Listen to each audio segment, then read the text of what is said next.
Tonight, we pick up again, and I appreciate those who filled in my absence, but we pick up again our study on spiritual resilience. How do we face the difficulties in life, the tough times, and keep bouncing back, as it were? I had a couple of other topics to look at in this series that we'll have to save maybe for another time. But this evening, I thought it very appropriate and needful that we do look at this subject and not overlook the topic of grief. Grief.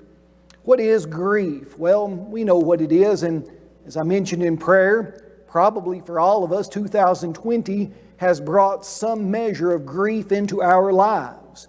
And for some, that grief has been very acute and intense.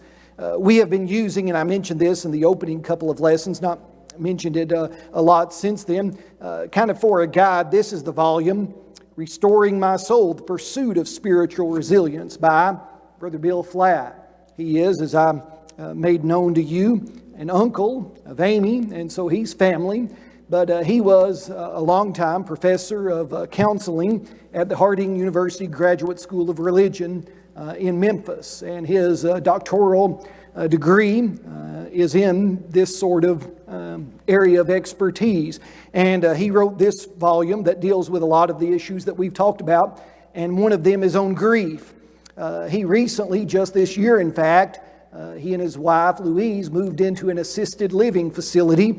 And so they had to downsize his office. And so he gave me all of his old notes and research materials. These are just three that I selected from an entire, almost filing cabinet downstairs worth of material that deal with the subject of grief. And they are of great value to me and have helped me tonight even in preparing this lesson. What's maybe more poignant, just to show you how this affects everyone. He writes in this book, and we'll talk about it tonight, the different sorts of losses that we face. And he writes about one of the most difficult losses, of course, is when a parent loses a child. And he writes, as he wrote in this volume in 2001, I don't know what that's like. And that was true in 2001. But in the last month, his son Tim, Amy's first cousin, who had battled cancer earlier in his life and thought to have won that victory, discovered that his cancer was back with a vengeance, and from the time of his secondary diagnosis, or being diagnosed again, less than 2 weeks passed until it claimed his life. He was only 61 years of age. Brother Bill now almost 90. And I talked with him yesterday and mentioned that we were going to discuss this tonight. And still, with all of his training and with all of his expertise, he said, it's so hard.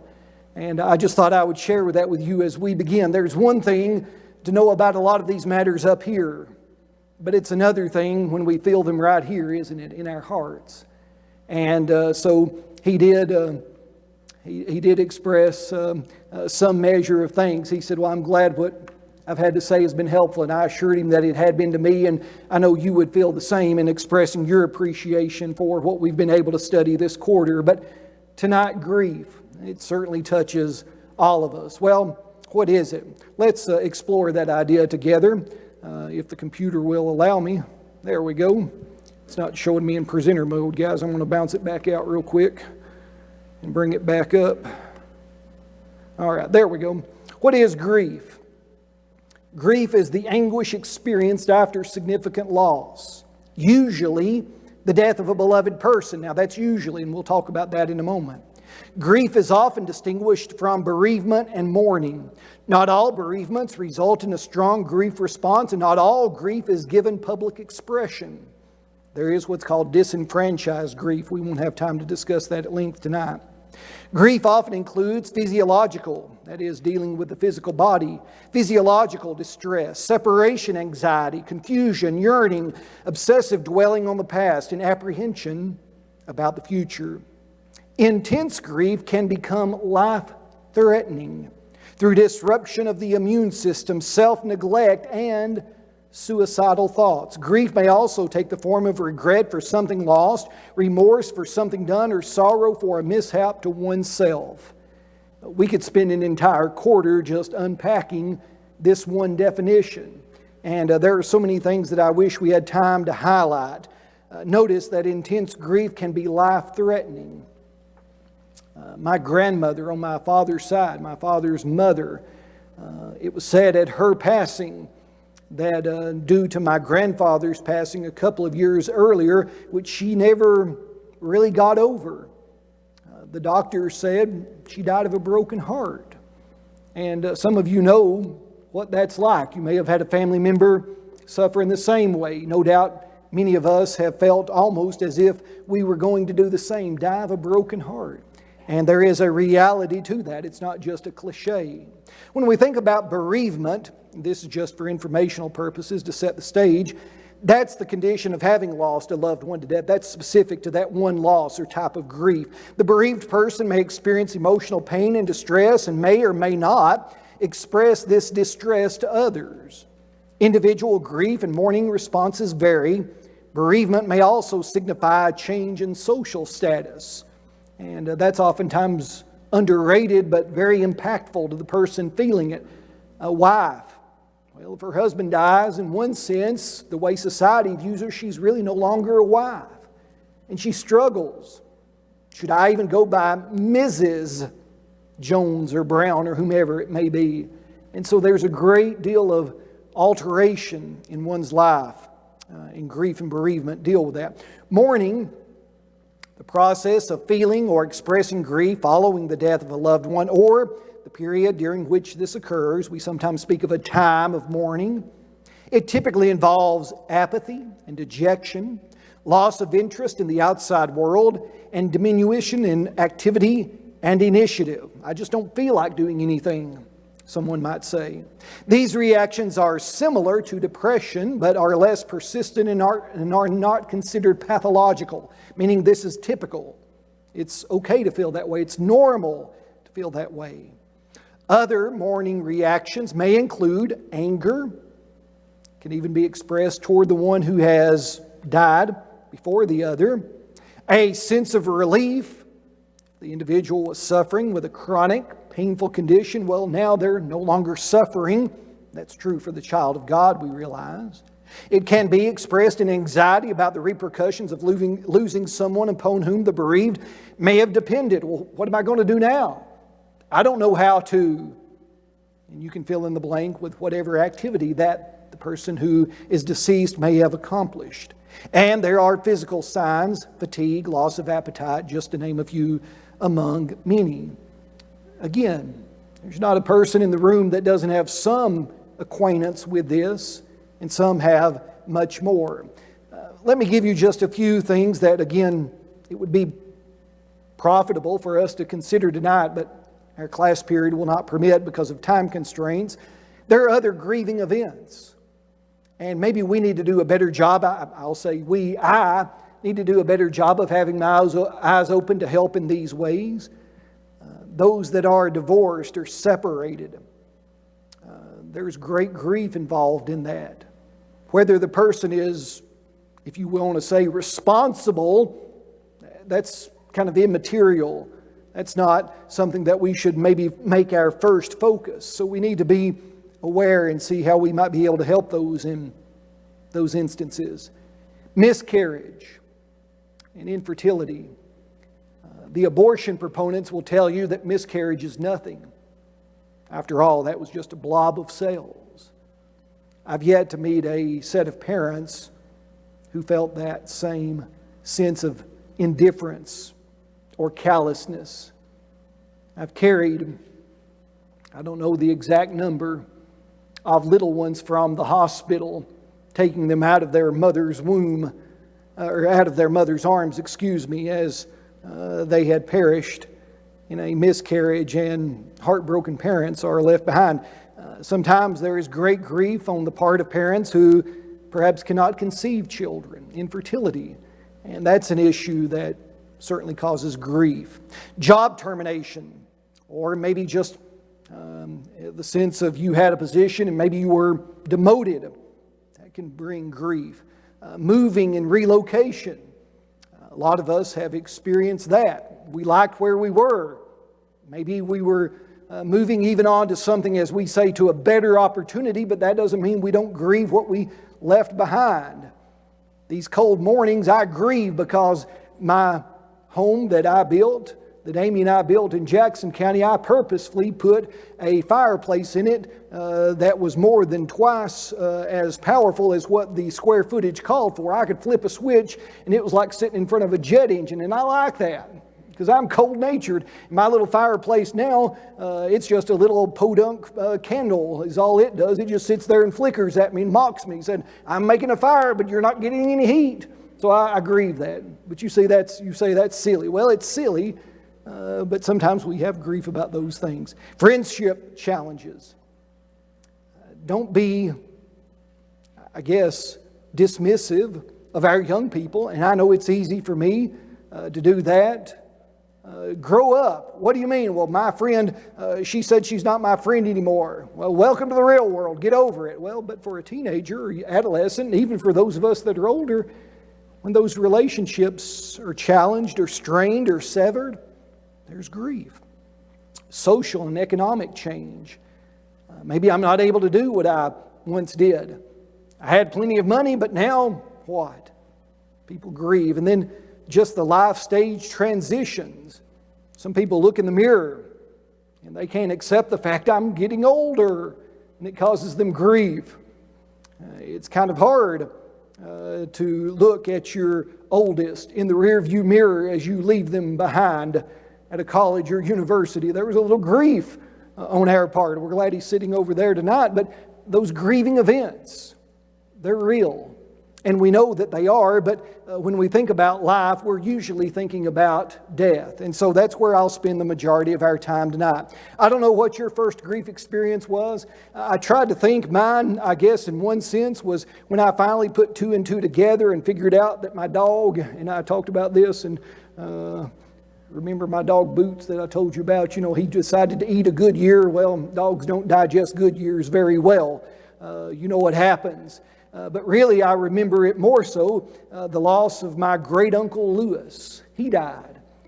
And you might say, well, how did you know that was a grief experience at age 7? I remember his funeral was held at the little building where the congregation where my mother still worships attends. And what I remembered about that was, though, that when I talked with her and my grandmother that this is Uncle Lewis's funeral, we'll go to the cemetery when we get done here at the church building, and that'll be it. I grieved, and the connection that I made, which you might find to be, I guess, a little unusual, it was he that my grandmother and aunt would visit on a weekly basis. And when I stayed with them on summer times, when I was out from school, I could tag along to that nursing home visit. Now, I didn't really have a lot of conversation with Uncle Lewis, but what I remembered was if we went to the nursing home, that also meant at some point we were probably going to stop back by either before or after Dairy Queen. And what I put in my mind, and that's just the way a 7-year-old mind puts it, if we're taking him to the cemetery, there's not going to be any more opportunities for us to go to Dairy Queen. That's a loss. It is for a 7-year-old. And so, nevertheless, that's my first experience with grief. I've done, to say the least, a little bit of an additional grief work. After that, 2 years later, when I was 9, my paternal grandfather died. 2 years after that, as I mentioned, my paternal grandmother. And then at the age when I put there on your handout, when I was an 18-year-old man, quotation marks on man, my father passed on to his eternal home, and many other family members have since joined those that I've mentioned. Working in the funeral industry, as well as a preacher for more than 2 decades, I estimate, and I think this is a conservative number, I've probably attended, helped serve, participated in over what we would call 2,000 death incidents. And it's very easy, and Frank would tell you it's very easy, Paula would tell you it's very easy sometimes to build up such an insensitivity to that. And that's dangerous. And I hope I've not done that and have been empathetic. So with that all said, let's think about the Bible and what it has to say about grief.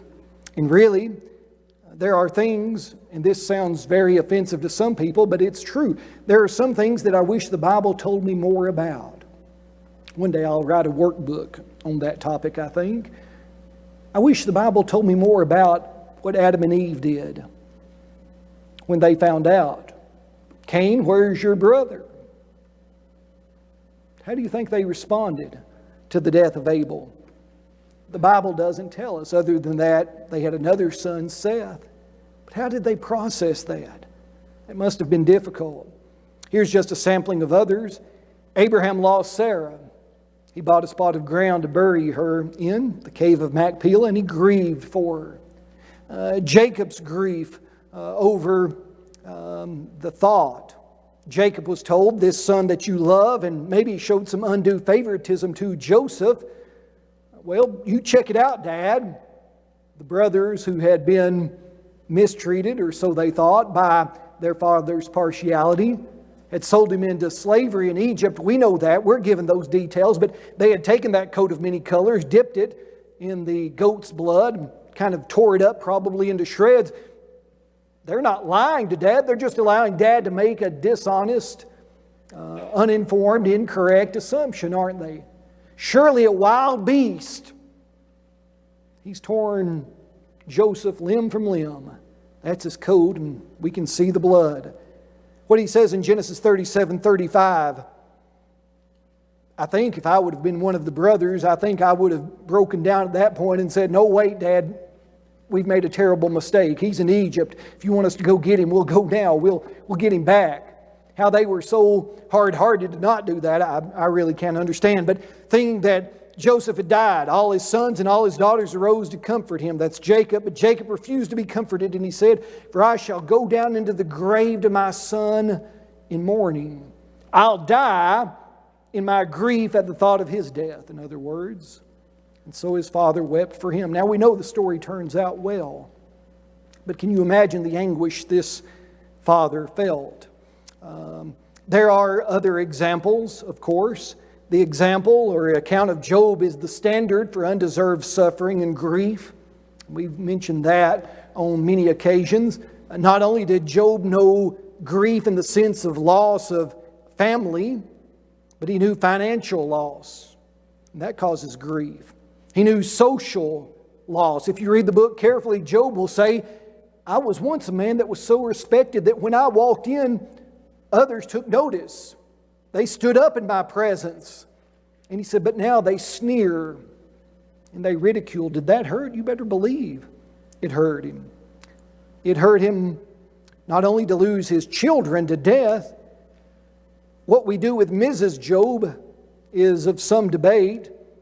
I know there are those that write her off and say, boy, she was some wicked woman. Curse God and die, Job. I wonder, and having a little experience with a family member who's had a painful chronic illness with no seeming hope of recovery, perhaps her words are more merciful than we might think. Curse God and die. What else can God do to you than what He's done, Job? I don't know. But he had lost her support, it seems, and no doubt that was a source of grief. And even spiritually, that's really what the crux of the book is about. Is faithfulness and integrity to God worth it? And there's so many kind of tangents we can take off on that. But Job questioned, God, where are you? I want an answer. I've got a few questions for you. If we could just go to court.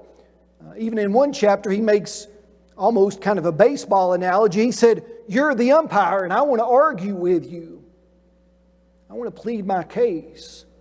You're not administering the rules fairly. Now again, we know how the story ends, but great grief we see in the book of Job. King David knew grief. Jonathan and Abner, Jonathan his friend, Abner one of his commanders, the baby born, even through an adulterous affair, still died, and that caused David great grief. He did make that beautiful remark in the following chapter in 2 Samuel 12, where he tells us the reason for his unexpected turn. For a week he fasted, he didn't eat, he didn't take care of himself. He prays diligently for the child, but the child dies. David gets up, he washes himself. The Bible even says he puts on lotions. He wants to be fed. And all the people, they're scratching their head and they're saying, this he's crazy. Before the child died, he was doing all of this, and now the child's dead. Isn't that a worse outcome? But he's acting like things are okay now. You remember those immortal words that he spoke. We usually kind of summarize them to say, David says, I can't bring him back. While I had opportunity, while life remained, I prayed for him. But God took him. He died. I shall not bring him back, but I can go to him. What a reassuring thought, and how that thought has reassured many parents in similar situations through the centuries. Absalom, his son that rebelled, yes, that wanted the throne to overthrow his father, but his fatherly love never departed. And when word came that Absalom had been killed, even the man that brought him that news thought David would rejoice. But no, oh Absalom, Absalom, my son, would to God that I would die instead of you. It should have been me. We know how it feels to make those sorts of bargains with God. God's disfavor caused David grief on numerous occasions as well. Read the book of Psalms and you'll find those in abundance. Did Jesus know and feel sorrow? Yes, absolutely. Isaiah 53, speaking of the suffering servant, prophetically, Isaiah says, among other things, and you know that chapter that we read so frequently before we commune with the Lord in the Lord's Supper, and we need to think about those verses that tell us about He is being bruised for our iniquity and chastised for our peace, and that is that He bore the weight of our sins, the burden, the consequences of those at the cross. That's marvelous beyond compare. But maybe verse 3 is overlooked somewhat. Even before He got to the cross, this is before the sin-bearing, I think. Isaiah says about Jesus that He is despised and rejected by men, a man of sorrows and acquainted with grief. We hid, as it were, our faces from Him. He was despised and we did not esteem Him. That last little phrase there, or that last statement after acquainted with grief, we hid, as it were, our faces from Him. He was despised, we did not esteem Him. I've went back and forth. I've tried to study that, and I'm sure I've not unpacked all of the meaning of it, but what it seems to suggest to me is Jesus didn't really have anybody to help Him. And we can understand why. Why? Because He's the one that helps everybody else. He's the Son of God. Yes, He had apostles. Yes, He had friends, Lazarus, Martha, Mary. Yes, there were others that no doubt tried to lend encouragement, but He was in the unique position of really not having someone to help bear His burdens. Have you ever thought about how heavy that burden must have been? Again, that He carried on our behalf. He was acquainted with grief. Well, again, grief comes to all. It's universal, and certainly the Bible does not hide or shield that fact from us. If you'll turn to the back page of the handout, let's look briefly at what we sometimes call the stages of grief. And this is important because it helps us kind of get our bearings, if it's even possible to be coherent in a time of intense grief. Elizabeth Kübler-Ross, if you're in the funeral industry or in the counseling world, her name stands kind of on a pedestal. She was the first individual to really study death in a therapeutic, clinical sort of way. That was her lens. She wasn't interested just in necessarily anecdotal evidence. She really wanted to study, and she did put forth a great amount of time and effort in formulating what have been identified as her 5 stages of grief, or the grief cycle. And they are denial, anger, bargaining, depression, and acceptance. And you see some synonyms under each of those. And it's a good start. Others have certainly added to her research over the years and further articulated it.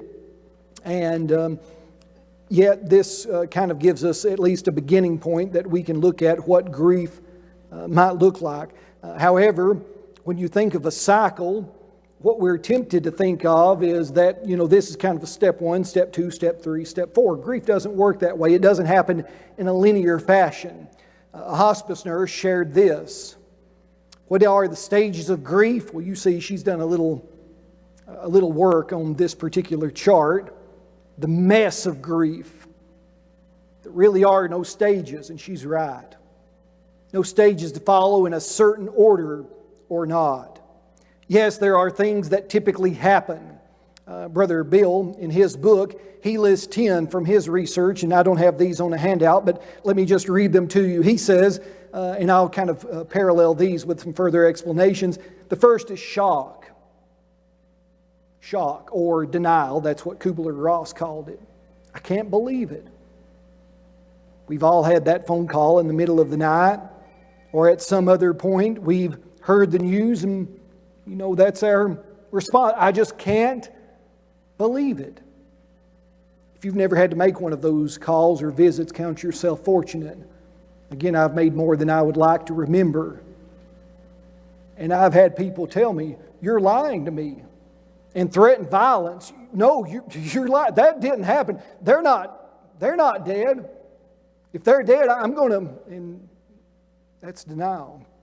That's the idea that very quickly bleeds into anger. Brother Bill calls it lamentation. And people's responses vary in that stage as well. Third is withdrawal. A fourth is frustration. A fifth is panic, depression. Seventh is detachment.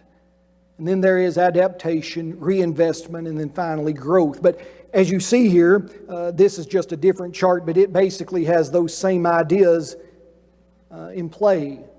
Does it mean that shock happens first, and then numbness, and then denial, and once you get those three checked off, you never go back to them? No, it doesn't mean that. I've heard people say, probably maybe up to 5 or maybe more years later after a death of a loved one, I can't believe they're gone. And maybe if you hear that, you as a person not in the midst of their grief say, well, what kind of silly statement is that? How can they not know? Everybody else knows that. It's an established fact.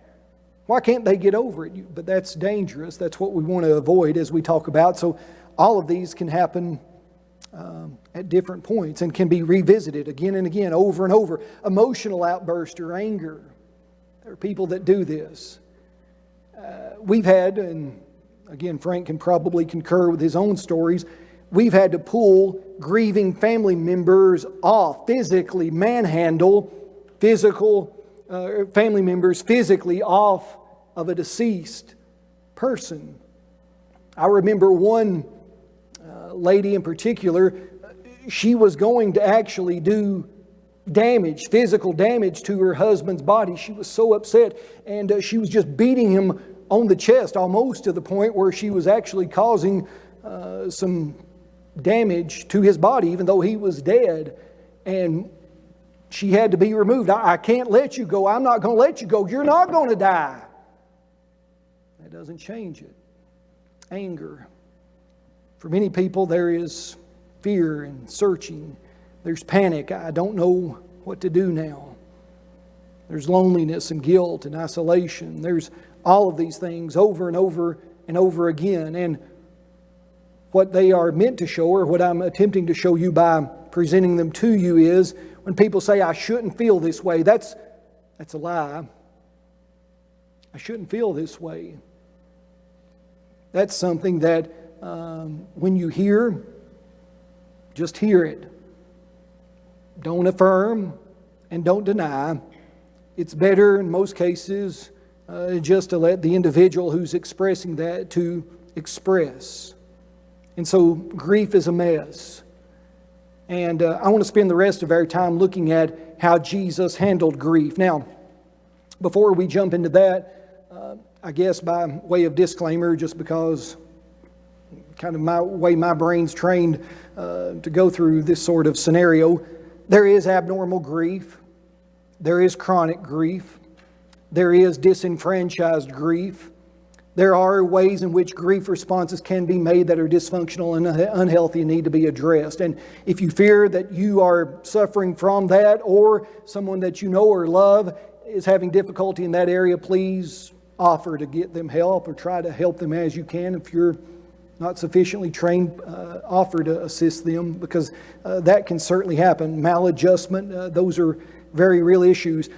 If you have an occasion when you're dealing with grief, especially in the life of a child, if they've lost a sibling or a parent, especially if it is before, just say, their adolescent years, be very attuned to that and get them assistance.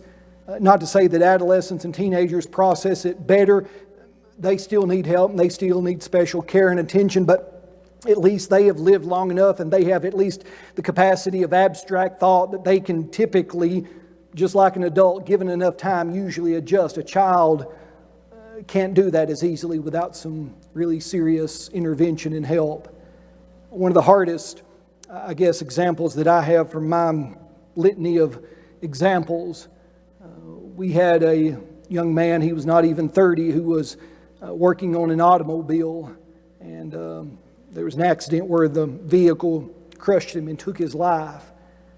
And he had a couple of sons. The oldest one, I think, was barely 5.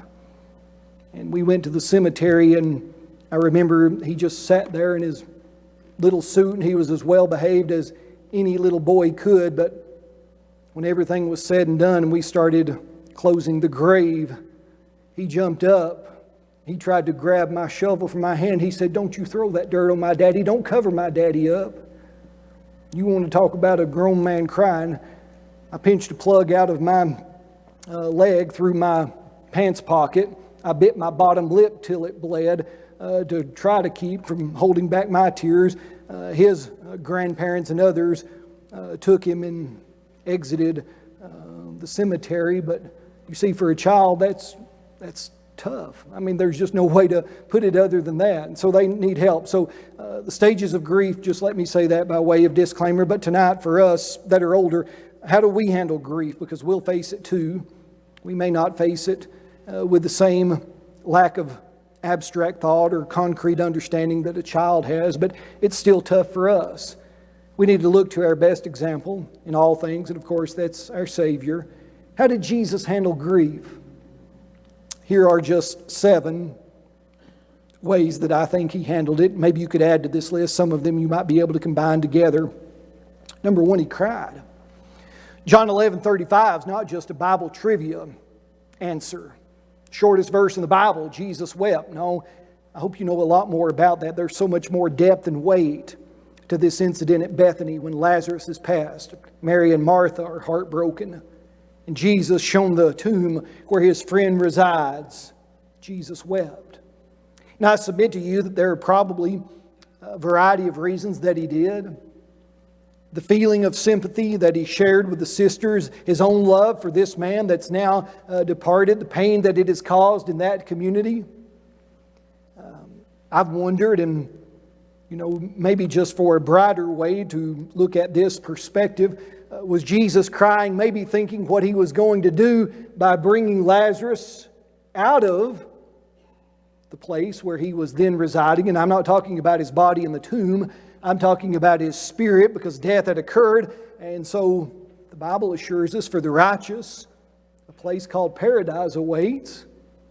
Was He crying because He was going to take Lazarus from that beautiful locale and bring him back to earth? I've always said, and just kind of tongue-in-cheek to maybe lighten the mood, but you ever wonder why we don't have the words of Lazarus as he comes out of the grave? Could I submit to you what I think they probably were? When he maybe hugged Mary and Martha again, and who did that? Maybe might have been his first question was, Jesus. He said in response, "What'd you do that for?" You ever thought that might have been what he'd said?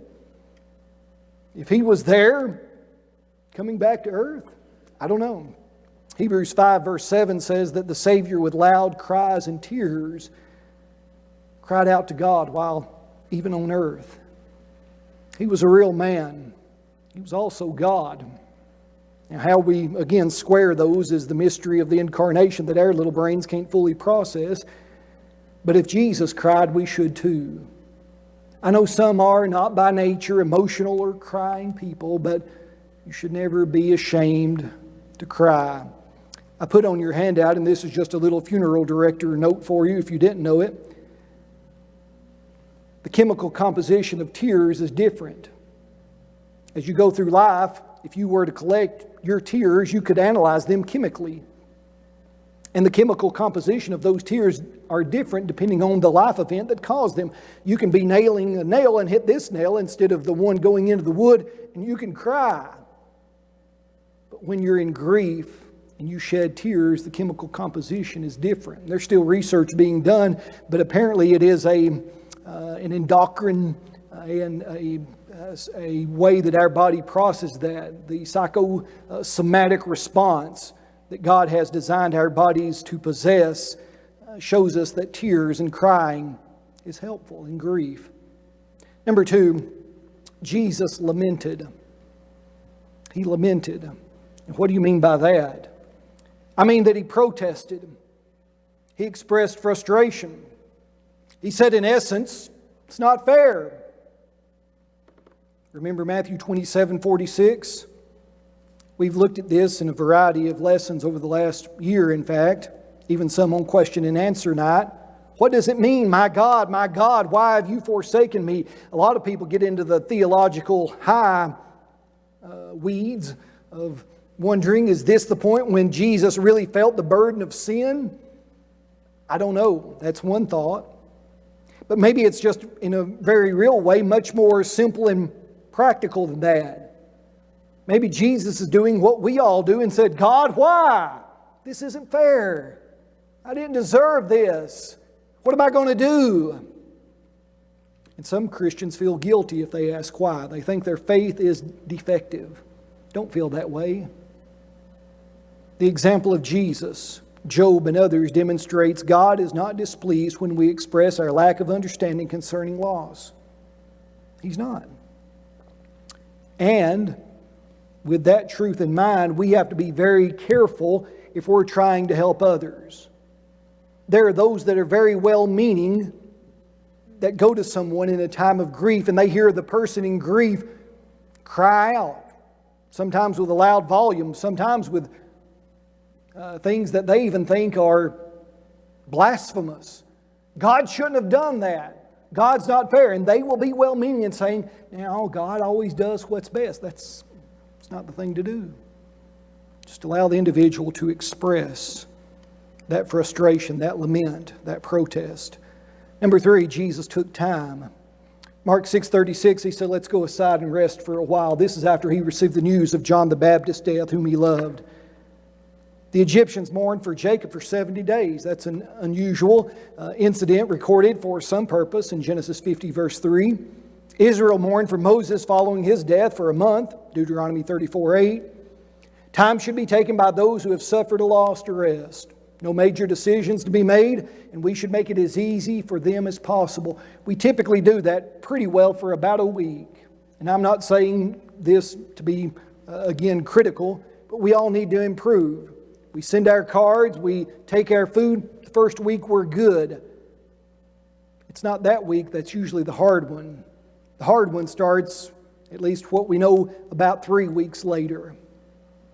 Bills start coming in the mailbox, and if you didn't pay the bills and your husband did or your wife did, what are you going to do? 3 weeks later, those that came from out of town to be with you, family members, they have to go back to life. That's just the way it works. And I'm alone. We need to help make it as easy for them as possible. We need to encourage them to rest.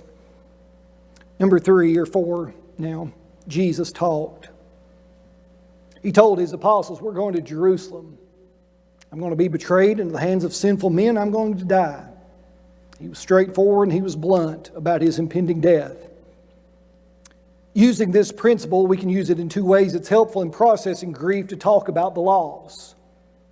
And whatever emotion or feeling or concern should be expressed without fear or criticism or reprisal.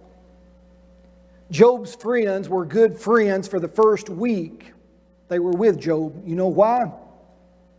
All they did was sit in the ash heap quietly and listen.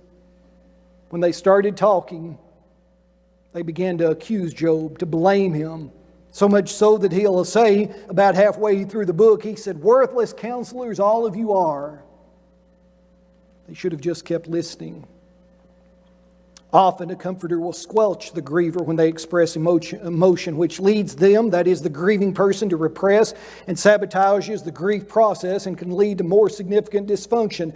Jesus accepted the hostile sentiments expressed by Martha and Mary without attempting to correct or alter what their perceptions were of the situation. Now he had the advantage when he said, "I'm the resurrection and the life. Do you believe this?" He didn't say, "Well, you shouldn't be mad at me," or anything of the sort. He just said, "I offer hope. Will you accept it?" And we need to listen. And if we do anything in response or say anything, we can simply say, "Jesus offers hope." Can we talk about that? Number 5, Jesus forgave others. Luke 23:34, "Father, forgive them. They know not what they do." Now, this may surprise you, but oftentimes a person in grief holds on to that grief for too long because they will not forgive. You say, "Forgive whom?" Sometimes they won't forgive themselves. In that bargaining process, they said, "If I would have done this, they wouldn't have died. If I would have taken them to that hospital or to that doctor, or if I would have checked on them, if I would have been there." So they don't forgive themselves. Or sometimes they don't forgive the individual who did die. "I can't believe they left me. I can't believe they're not with me," even though there's no fault. Guilt complicates grief, but if Jesus could forgive, we should try to do likewise. Number 6, this is where we try to start going up on that adjustment cycle. Jesus surrendered. "Father, into your hands I commit my spirit.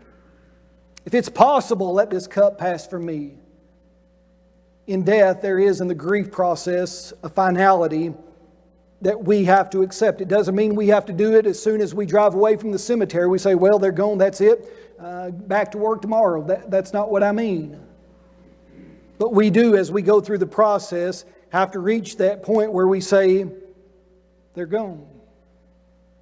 And now I must carry on." Death and loss, though, bring realities that bring irreversible change. Nothing will ever be the same. People say, "Well, you'll get back to normal." You won't be back to normal. That was normal before. That's what COVID's teaching us. And I appreciate those who say we want to get back to normal. It won't be normal again. Not the normal we knew before. There'll be a new normal. But we have to understand that grief can return only when we make that surrender. It's that we trust our God. And then number 7, Jesus offered hope. "I've overcome the world," he said. 1 Thessalonians 4:13 and 14, especially for the Christian. Now, we're in good shape tonight. It's easy to speak and preach, teach a lesson like this to the people of God. The challenge that Adrian will have when someone knocks on his door and wants to talk to a counselor and they have no use for God and no interest in the Bible and no religious affiliation whatsoever to anchor their life, and they said, "My spouse has died. What do I do now? We never went to church. We never read the Bible. We don't believe in Jesus." That's tough. He'll offer them some cognitive behavioral therapies that will help them reframe that reality. But for us, we sorrow, but not as those who have no hope, because there's a place where there's no sorrow, no sickness, no pain, no crying, no death. God be thanked that through His Son we have that hope. That's how Jesus handled grief. Well, that's grief for tonight. We've touched about this much of it. We've flown over it 30,000 feet. If you think it to be a good thing and wanted to have an entire quarter study on it, tell me, or tell the elders, tell Kyle or Jake, the guys over the education. We'll work that in. I don't know exactly when, but you gauge that interest with your family, and if you think that's something that we would benefit from, then tell us and we'll try to work on that a little more. Thank you, as always, for your great attention to the lesson this evening.